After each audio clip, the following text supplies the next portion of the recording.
Hi everyone, Assalamu alaikum. In today's video, we are going to discuss 8th class history 6th chapter Weavers, Iron Smelters and Factory Owners. सूरत और हिंदुस्तानी कपड़े अहम नुक्ते इन Roman Urdu. सूरत की अहमियत। सूरत गुजरात का एक अहम पोर्ट था जो 17वीं सदी में इंडियन ओशन ट्रेड का मखराज था। इस पोर्ट को डच और इंग्लिश ट्रेडिंग शिप्स ने इस्तेमाल किया। कपड़ों की उद्योग ये भारत में ब्रिटिश राज के दौरान कपड़ों और लोहों और स्टील की इंडस्ट्रीज़ पर फोकस करता है। इंडियन टेक्सटाइल्स की खासियत उनकी बेहतरीन क्वालिटी और क्राफ्टमैनशिप थी। ग्लोबल मार्केट में कपड़े 1750 तक, जब तक ब्रिटिश बंगाल पर कब्जा नहीं करते, भारत दुनिया का सबसे बड़ा कॉटन टेक्सटाइल्स का उत्पादक था। इंडियन टेक्सटाइल्स का बहुत व्यापार south east Asia, west Asia और सेंट्रल एशिया में होता था। यूरोपियन ट्रेडर्स का असर। 16वीं सदी से European trading companies Indian textiles खरीदने शुरू किए। ये टेक्सटाइल्स यूरोप में बेचे जाते थे और ये कपड़े अपनी क्वालिटी के लिए मशहूर थे। शब्दों की कहानियाँ। यूरोपियन ट्रेडर्स ने इंडियन कपड़ों को देखकर शब्दों का इस्तेमाल किया जिसने मुस्लिम जो फाइन कॉटन क्लॉथ को दारुस्त करता था और कैल्को जो कैलकट से आने वाले कपड़ों का नाम था। ऑर्डर बुक करने का मवाफिक। इंग्लिश ईस्ट इंडिया कंपनी ने 1730 में कलकत्ता के अपने रिप्रेजेंटेटिव्स को 5,89,000 पीसेस ऑफ क्लॉथ का ऑर्डर दिया था। इस ऑर्डर बुक में 98 वेराइटीज़ के कपड़ों का जिक्र है जो यूरोपियन ट्रेड में पीस गुड्स के नाम से जाने जाते थे। पटोलों का मामला। पटोला जो सूरत, अहमदाबाद और पठान में बनाया जाता था, इंडोनेशिया में बहुत मांग में था और वहाँ के लोकल वीविंग ट्रेडिशन का हिस्सा बन गया। शब्दों की कहानियाँ। हिंदुस्तानी कपड़ों की पहचान।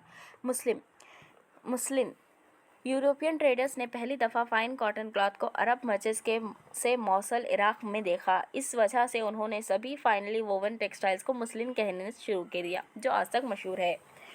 कैलिको। जब पोर्टुगीज़ ने इंडिया में मसालों की तलाश में कदम रखा तो उन्हें पहला लैंड कैलकट केरला था जो कॉटन टेक्सटाइल्स उन्होंने वहां से यूरोप भेजे।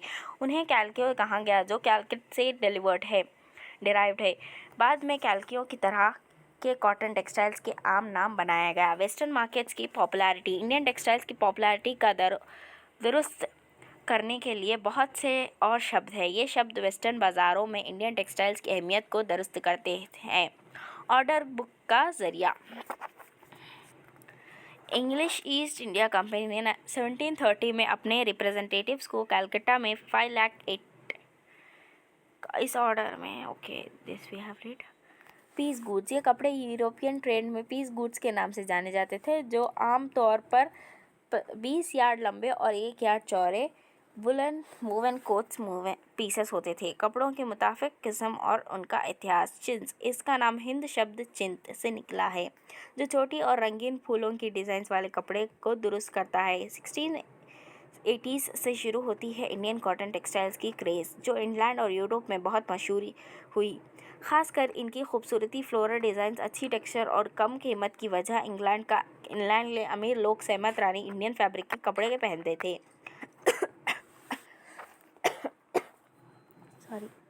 बंदना। ये शब्द अब किसी भी चमकदार, रंगीन और प्रिंटेड स्कार्फ के लिए इस्तेमाल होता है जो गले या सर के लिए होता है। ये असल बंदना से निकला है जो एक वीविंग टेक्निक है। ऑर्डर बुक करने का मामला। ईस्ट इंडिया कंपनी के ऑर्डर बुक करने से ये पता चलता है कि हर आइटम को लंदन में केयरफुली प्राइस किया गया था। ये ऑर्डर्स 2 साल पहले दिए जाते थे क्योंकि इतने वक्त की ज़रूरत होती थी ताकि इंडियंस को ऑर्डर भेजे जाए, स्पेसिफिक कपड़े वीव किए जाए और उन्हें बेचा जाए। ऑक्शंस का प्रोसेस। जब क्लॉथ पीसेस लंदन पहुंचते थे इन्हें ऑक्शन के लिए रखा जाता था और बेच जाता था। जमदानी वीव। जमदानी एक मुस्लिन है जिसमें डेकोरेटिव मोफेट्स लूम पर वोवन होते हैं, आमतौर पर ग्रे और वाइट रंग में। इसमें अक्सर कॉटन और सोने के धागे का मिलाप किया जाता था। जमदानी वीविंग का सबसे अहम मरकज़ बंगाल और लखनऊ यूनाइटेड प्रोविंस था। बनना और इंडियन टेक्सटाइल्स का इतिहास। बनना, ये हिंदी शब्द बनना से ये जो टाइंग का मतलब हो, इस शब्द का इस्तेमाल इस रंगीन कपड़ों के लिए होता है जो एक तरीके से बंद कर और रंग दिए जाते। बनना ये तरीका काफ़ी मशहूर है और इसने टेक्सटाइल्स की दुनिया में अपनी एक अलग पहचान बनाई है। चिन्स, मुस्लिन आंध्र प्रदेश से निकला चिज़ का ये उदाहरण ईरान और यूरोप के लिए एक्सपोर्ट किया गया। ये फाइन क्लॉथ प्रिंटेड डिज़ाइंस के लिए जाना जाता है और इसकी खूबसूरती और क्राफ्टमैनशिप दुनिया भर में मशहूर हुई। बंधना डिज़ाइन, इस ओढ़नी में दो टाई और do tie and died silk pieces को सुनहरी धागे से जोड़ा गया है। बंधना पैटर्न्स को ज़्यादातर उत्पादन राजस्थान और गुजरात में होता है। ये डिज़ाइन काफ़ी रंगीन होता है और नेक या सर के लिए इस्तेमाल किया जाता है। डच सेटलमेंट इन कोचिन, जैसे यूरोपियन ट्रेड बढ़ रहा था, मुख्तलिफ पोर्ट्स पर ट्रेडिंग सेटलमेंट्स का एस्टैब्लिशमेंट शुरू हुआ। कोचिन में डच सेटलमेंट 7वीं सदी में बने, जहाँ पर फोर्टिफिकेशंस भी थे। ये दुरुस्त करता है कि किस तरह से यूरोपियन पावर्स ने अपनी ट्रेडिंग एक्टिविटीज़ के लिए डिफेंसिव मेजर्स भी लिए। Indian textiles in European markets, popularity and legislation. 18वीं सदी की शुरुआत में इंडियन टेक्सटाइल्स की मशहूर होने पर इंग्लैंड के वूल और सिल्क मेकर्स ने इस पर आवाज़ उठाई। 1720 में ब्रिटिश गवर्नमेंट ने प्रिंटेड कॉटन टेक्सटाइल्स, जिसने चिन्स कहा जाता था, कि इस पर पाबंदी लगा दी। इस एक्ट को कोलकाता एक्ट कहा जाता है। गवर्नमेंट प्रोटेक्शन, इस वक्त टेक्सटाइल इंडस्ट्रीज इंग्लैंड में अभी शुरुआत ही कर रही थी। इंडियन टेक्सटाइल्स के साथ मुकाबला करने में नाकाम इंग्लिश प्रोड्यूसर ने इंग्लिश टेक्सटाइल्स की एंट्री को रोकने के लिए अपने मार्केट को सुरक्षित करने का फैसला किया। कोलकाता प्रिंटिंग इंडस्ट्रीज सबसे पहले इंडस्ट्री थी जो गवर्नमेंट प्रोटेक्शन के साथ भारी थी। टेक्नोलॉजिकल इनोवेशंस, इंडियन टेक्सटाइल्स के साथ मुकाबला ने इंग्लैंड में टेक्नोलॉजी की तलाश जो भी जन्म दिया। 1764 में जॉन काई ने स्पिनिंग जेनी का आविष्कार किया, जो ट्रेडिशनल स्पिंडलाइंस की प्रोडक्टिविटी को बढ़ाता था। रिचर्ड ऑकवर्ड ने 1986 में स्टीम इंजन का आविष्कार किया, जिसने कॉटन टेक्सटाइल वीविंग में क्रांति ला दी। इस नए तरीके से कॉटन का उत्पादन बहुत ज़्यादा और सस्ता किया गया। Continued dominance of Indian textiles, हालांकि इंडियन टेक्सटाइल्स 18वीं सदी के आखिरी तक दुनिया की बाज़ारों में राज करते थे, लेकिन यूरोपियन ट्रेडिंग कंपनीज जैसे डच, फ्रेंच और इंग्लिश ने इस फ्लरिशिंग ट्रेड से बहुत मुनाफा कमाया। ये कंपनीज इंडिया से कॉटन और सिल्क टेक्सटाइल्स को सिल्वर की मदद से खरीदते थे। पॉलिटिकल पावर शिफ्ट, जब इंग्लिश ईस्ट इंडिया कंपनी ने बंगाल में सियासती ताकत हासिल की तो उन्हें इंडियन गुड्स खरीदने के लिए प्रीशियस मेटल्स की ज़रूरत नहीं रही। उन्होंने किसानों और ज़मींदारों से रेवेन्यू इकट्ठा करके इन्हें खरीदने में इस्तेमाल किया। वीविंग सेंटर्स, 1750 19वीं सदी से शुरू में टेक्सटाइल प्रोडक्शन का ज़्यादातर केंद्रित होना देखा गया। अक्सर बंगाल की ददियाल पर क्षेत्रीय प्रोडक्शन सेंटर्स ने दूर तक माल पहुंचाने में आसानी दी। दक्का, जो ईस्टर्न बंगाल अब बांग्लादेश में है, 18वीं सदी का सबसे प्रमुख टेक्सटाइल सेंटर था, जहां मुलमल और जमंदारी वीविंग मशहूर थी। Southern Indian weaving centres, south India में करमंडल कोस्ट पर मद्रास से लेकर आंध्र प्रदेश तक कॉटन वीविंग सेंटर्स का एक क्लस्टर था। वेस्टर्न कोस्ट पर अभी गुजरात में इम्पोर्टेंट वीविंग सेंटर्स थे। We must stray for food, petitions overview, 1823 में कंपनी गवर्नमेंट को 12,000 वीवर्स की तरफ से एक पिटीशन मिली। वीवर्स ने अपनी परेशानियां बयान किया और कहा कि उन्हें पुरखों ने कंपनी से आगे बढ़ने के लिए मदद ली थी और उनके लिए वीविंग का काम उनकी ज़िंदगी का एकमात्र सहारा था। लॉस ऑफ एडवांसेस, वीवर्स ने ये बयान किया कि उन्हें कंपनी की तरफ से एडवांसेस मिलते थे जो उन्हें और उनके परिवारों को समर्थन देते थे, लेकिन उनकी किस्मत के कारण ये एडवांसेस बंद हो गए हैं, जिससे उनका गुजारा मुश्किल हो गया है। डिस्ट्रेस एंड लाइवलीहुड, वीवर्स ने कहा कि उन्हें और उनके परिवारों को ज़िंदगी चलाने के लिए ज़रूरी आमदनी नहीं मिल रही है। उनका कहना था कि उनके पास सिर्फ वीविंग का काम नहीं है और कुछ नहीं करने आते, इसलिए अगर बोर्ड ऑफ ट्रेड उन पर दया नहीं करेगा और उन्हें कपड़ों के लिए ऑर्डर्स नहीं देगा तो उन्हें भूखे मरना पड़ेगा। Significance of the petition. ये पिटीशन दिखाता है कि किस तरह से ब्रिटिश रूल के दौरान इंडियन क्राफ्ट्समैन का खासकर वीवर्स किस तरह से ब्रिटिश पॉलिसीज़ के चलते अपनी ज़िंदगी और रोज़गार खो रहे थे। ये उनका एक क्राई फॉर हेल्प था जो उनकी परेशानियों और उनकी डिपेंडेंट नेचर को दर्शाता है। Weavers and their communities. Community of weavers. Weavers in India often belong to specific communities known for the weaving skills which were passed down through generations. Some notable communities include Nanti weavers of Bengal, Juhalas or Momin weavers of Northern India, Sale, Kailkor and Devgans of South India. Production process. The weaving process began with spinning primarily done by women using tools like the charkha, spindling wheel and takli spindle. After spinning, men typically wove the thread into cloth. For colored textiles, a dyer known as rangrez dyed the thread while block printers called chipkas assisted in printing cloth. Livelihood. Handloom weaving and related occupations provided employment for millions in India, playing a vital role in the economy. Weavers की पहचान। Viewers वो लोग हैं जो weaving का काम करते हैं और ये अक्सर ख़ास कम्युनिटीज़ के ताल्लुक़ रखते हैं। इनकी स्किल्स पीढ़ी दर पीढ़ी ट्रांसफ़र होती है। बंगाल के तांती, नॉर्थ इंडिया का जुलास या मोमिन और साउथ इंडिया के सेल, कैलकर और देवांग इस फील्ड में मशहूर है। प्रोडक्शन का पहला मरहला स्पिनिंग का होता है जो ज़्यादातर औरतें करती है। चरखा और टकली घर के स्पिनिंग इंस्ट्रूमेंट्स है। थ्रेड को चरखा पर स्पिन किया जाता है और टकली पर रोल किया जाता है।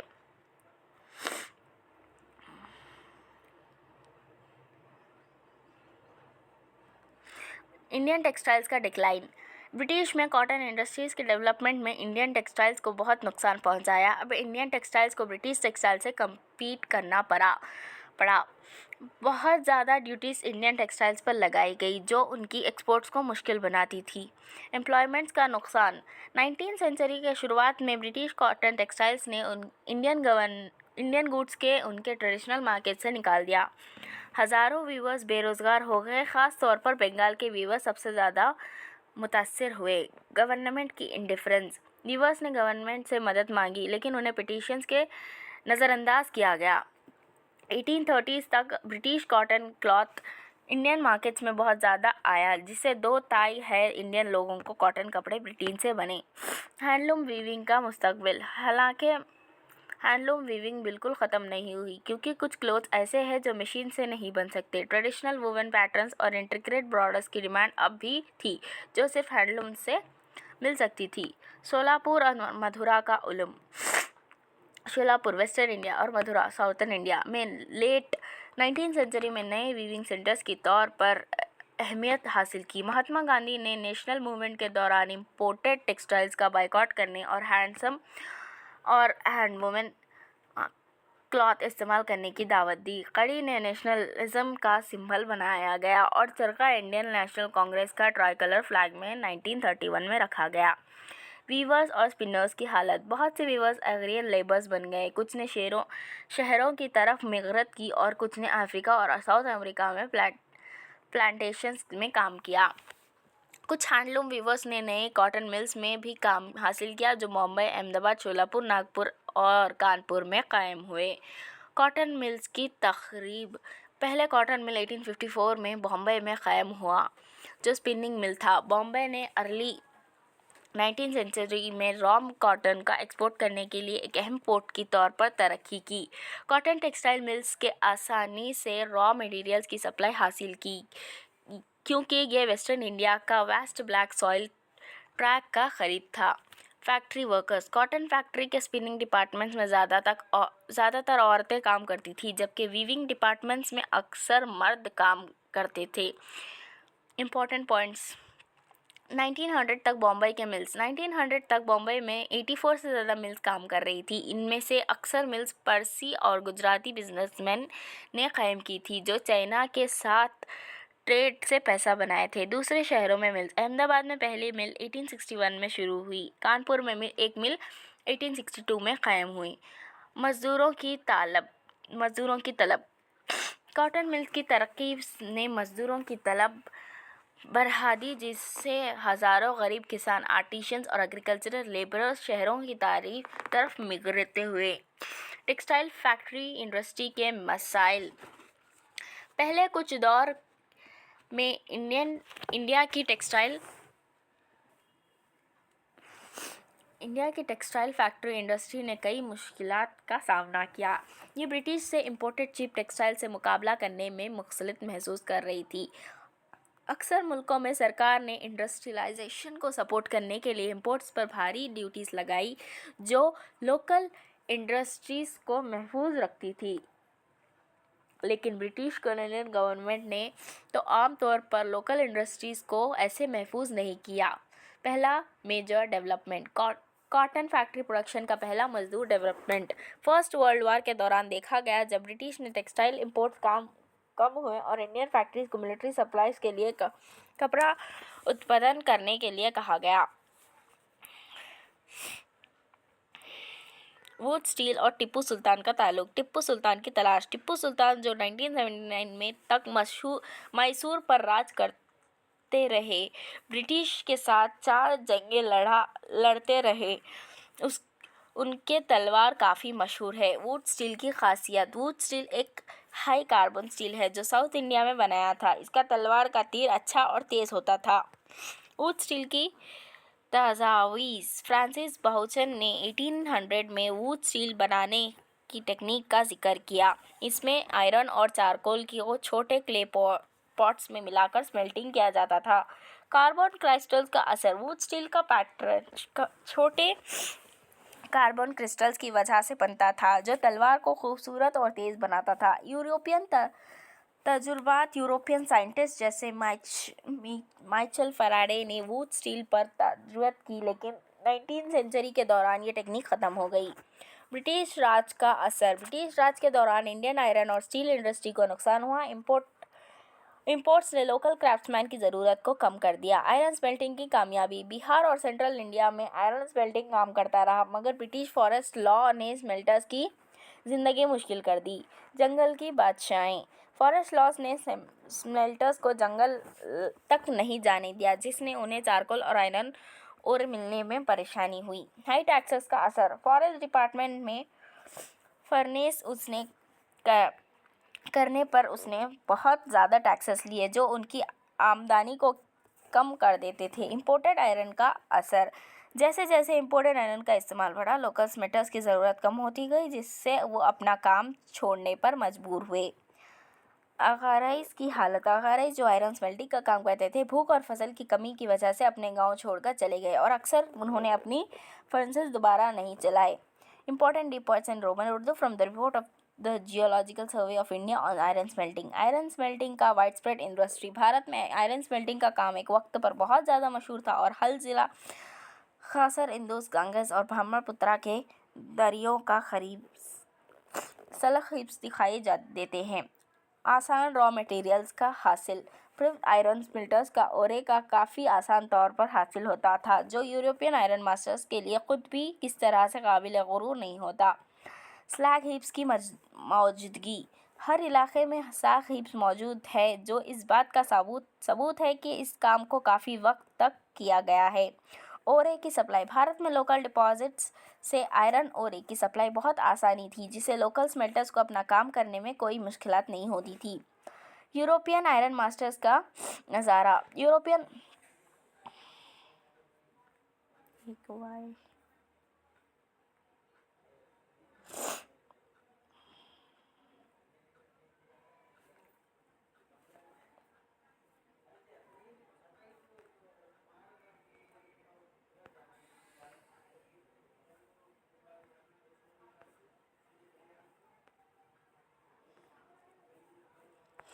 European iron masters in deposits को देखकर इसे सीरियस कंसिडरेशन नहीं देते थे, लेकिन लोकल स्मेल्टर्स इन रिसोर्सेज का बेहतर इस्तेमाल करते थे।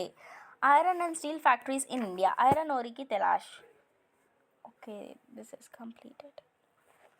फैक्ट्री की तलाश। राजहरा हिल्स का आयरन ओरे खोजने के बाद टाटास को पानी की कमी का सामना करना पड़ा, जो फैक्ट्री चलाने के लिए ज़रूरी था। इसलिए उन्होंने पानी की सुविधाएं वाले और एक स्थल को शुरू किया। जमशेदपुर का क़याम। कुछ सालों बाद Tata iron and steel company को जमशेदपुर में बनाया गया, जहां पानी और आयरन और दोनों मौजूद थे। 1912 में स्टील उत्पादन शुरू किया। ब्रिटिश स्टील की इंपोर्ट। 19 सदी के आखिर में इंडिया में ब्रिटिश स्टील की इंपोर्ट बहुत ज़्यादा थी, लेकिन फर्स्ट वर्ल्ड वार के दौरान ब्रिटिश स्टील की इंपोर्ट्स में कमी आई और इंडियन रेलवेज ने टिस्को से रेल्स की सप्लाई लेने का फैसला किया। टिस्को का विकास। वार के दौरान टिस्को ने शेल्स और कैरेज व्हील्स बनाने के लिए अपने कैपेसिटी को बढ़ाया। 1919 तक कॉलोनियल गवर्नमेंट ने टिस्को को 19% स्टील का खरीद लिया। इंडस्ट्रियल एक्सपेंशन का नया दौर। आयरन और स्टील की तरह इंडस्ट्रियल एक्सपेंशन तभी हुआ जब ब्रिटिश इंपोर्ट्स की कमी हुई और इंडियन इंडस्ट्रियल गुड्स की डिमांड बढ़ गई, खासकर फर्स्ट वर्ल्ड वॉर के दौरान और उसके बाद। नेशनलिस्ट मूवमेंट का असर। जैसे जैसे नेशनलिस्ट मूवमेंट आगे बढ़ा, वैसे वैसे इंडस्ट्रियल क्लासेस ने गवर्नमेंट प्रोटेक्शन की डिमांड भी बढ़ाई, जिसे ब्रिटिश गवर्नमेंट में अपने आखिरी दिनों में कुछ की डिमांड्स मान ली। Early years of industrialisation in Japan. Japan की इंडस्ट्रियलाइजेशन का तारीख 19 सदी के आखिरी हिस्सों में जापान की इंडस्ट्रियलाइजेशन का तारीख इंडिया से बिल्कुल अलग है। जापान की कॉलोनियल स्टेट ने इंडस्ट्रीज़ की ग्रोथ को सपोर्ट किया, जबकि इंडिया में ऐसा नहीं था। मेजी रेगमाइन का असर। मेजी रेगमाइन जो 1868 में जापान में आई ने ये समझा कि जापान के इंडस्ट्रियलाइज करना होगा ताकि वेस्टर्न डोमिनेशन से बच सके। इसने इंडस्ट्रियलाइजेशन को मदद देने के लिए कई मेजर्स शुरू किए। इंफ्रास्ट्रक्चर का विकास। पोस्टल सर्विसेज, टेलीग्राफ, रेलवेज और स्टीम पावर्ड शिपिंग का विकास किया गया। ये सब चीज़ें इंडस्ट्रियल ग्रोथ के लिए ज़रूरी थी। वेस्टर्न टेक्नोलॉजी का इस्तेमाल। जापान ने सबसे एडवांस टेक्नोलॉजी का इंपोर्ट किया और अपनी ज़रूरतों के लिए अडाप्ट किया। फॉरेन एक्सपर्ट्स को बुलाया गया ताकि जापानीज प्रोफेशनल्स को ट्रेनिंग दी जा सके। लोन का निज़ाम। गवर्नमेंट्स ने बैंक्स खोलकर इंडस्ट्रियल्स को जेनरस लोन दिया ताकि वो अपने इन्वेस्टमेंट कर सकें। बड़ी इंडस्ट्रीज़ को क़याम। पहले बड़ी इंडस्ट्रीज़ गवर्नमेंट ने शुरू की और फिर इन्हें सस्ती रेट्स पर बिजनेस फैमिलीज़ को बेचा गया। कॉलोनियल डोमिनेशन का फ़र्क। इंडिया में कॉलोनियल डोमिनेशन ने इंडस्ट्रियलाइजेशन के लिए रुकावटें खड़ी की, जबकि जापान में फॉरेन कॉन्क्वेस्ट का खौफ इंडस्ट्रियलाइजेशन को बढ़ावा दिया।